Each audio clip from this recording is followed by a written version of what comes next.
Bonjour et bienvenue à cette nouvelle vidéo sur les probabilités pour la classe de seconde. Alors aujourd'hui, on va résoudre un exercice dans lequel il faut déjà écrire des événements en français, donc les traduire des symboles au français, et ensuite calculer des probabilités. Alors commençons sans plus tarder par la lecture du texte de cet exercice. Donc on tire au hasard une carte dans un jeu de 32 cartes. Alors déjà, qu'est-ce que c'est un jeu de 32 cartes? Alors, on a la réponse juste à côté. Je vous ai préparé une petite image qui résume quelles sont les cartes qui font partie d'un jeu de 32 cartes. Alors, en effet, vous avez les cartes de 7 à 10, 7, 8, 9, 10. Et ensuite, vous avez le valet, la dame, le roi. Et ensuite, l'as. D'accord? Tout ça, évidemment, fois 4. Donc, une fois par symbole, vous avez les trèfles, les piques, les cœurs et les carreaux. D'accord?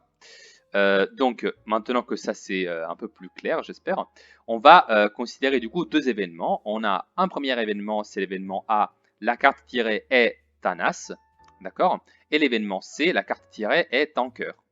Ok?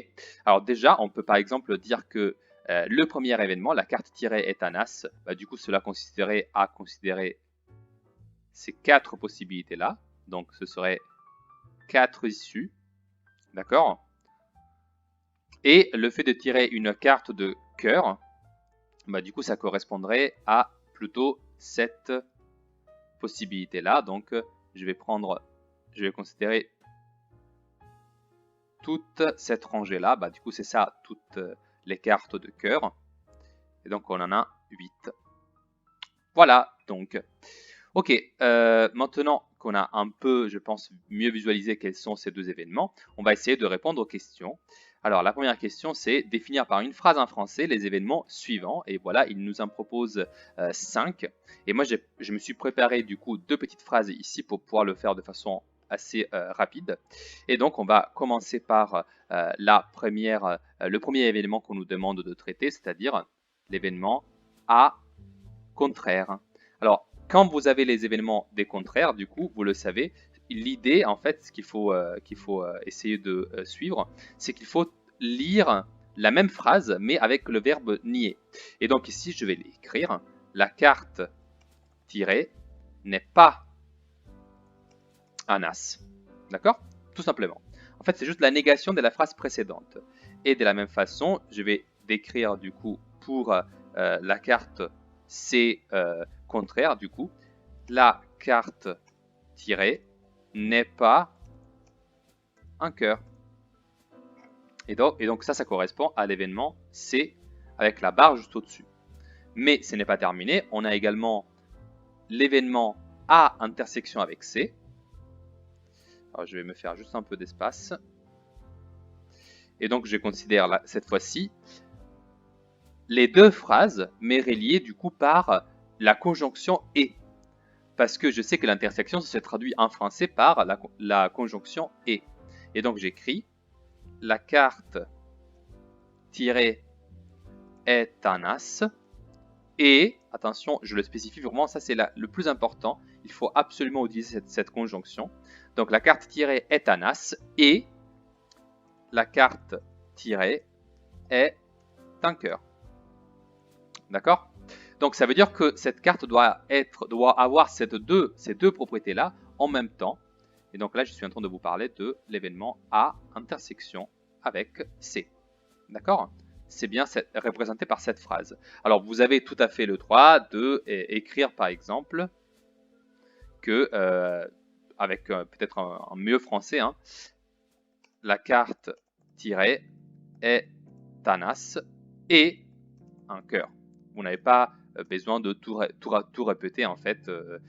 Je pense que cette deuxième version c'est un peu plus facile à lire. D'accord?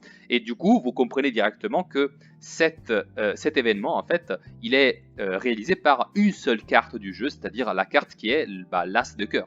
D'accord? Parce que je veux que les deux événements soient réalisés en même temps, et du coup, c'est une seule carte, hein, c'est visiblement l'as de cœur. D'accord? Je sais déjà, en fait, quelle est la seule carte qui va composer cet événement. D'accord? Ok.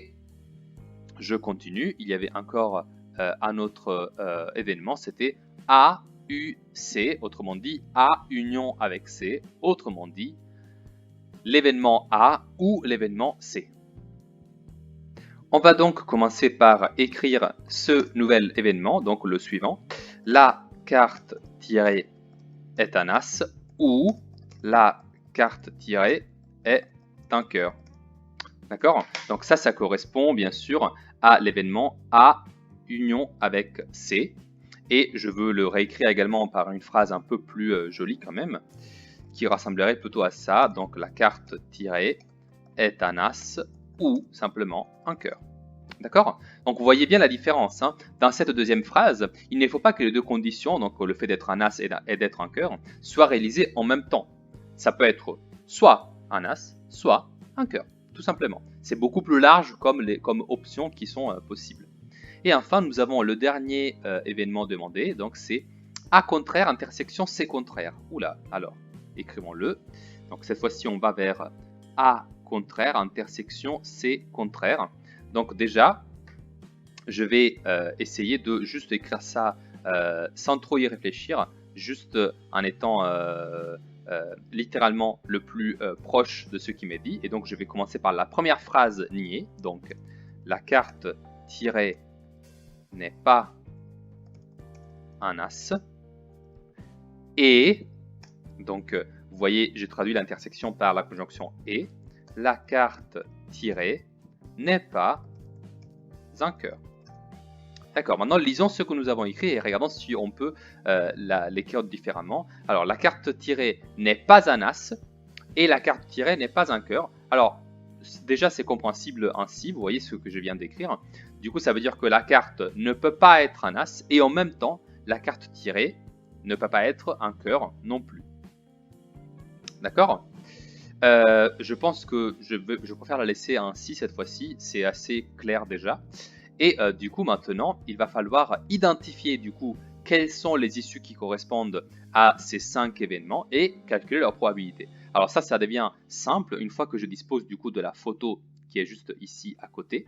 Alors je vais commencer par le premier de mes événements, donc c'est l'événement A bar, donc A contraire, et donc je veux calculer la probabilité de A contraire.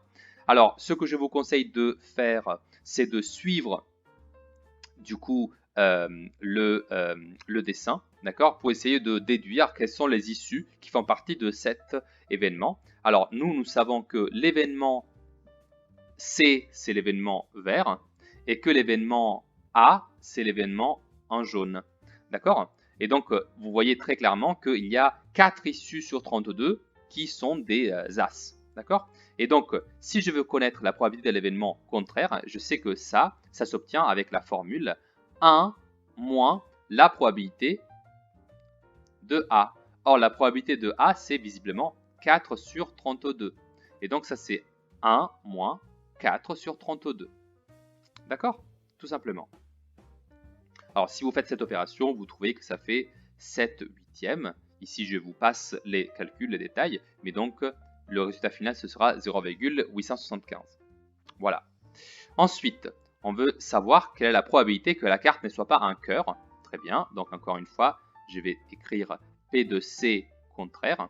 Alors, je peux soit appliquer la formule que j'ai utilisée auparavant, soit juste compter en fait les cartes qui ne sont pas des cœurs. Donc, en fait, compter toutes les cartes qui ne sont pas vertes. Alors, je peux faire ça assez aisément. Comme dans l'événement C, il y a 8 issues, le reste, c'est-à-dire 24 issues, ce sera donc les issues qui ne sont pas des cœurs.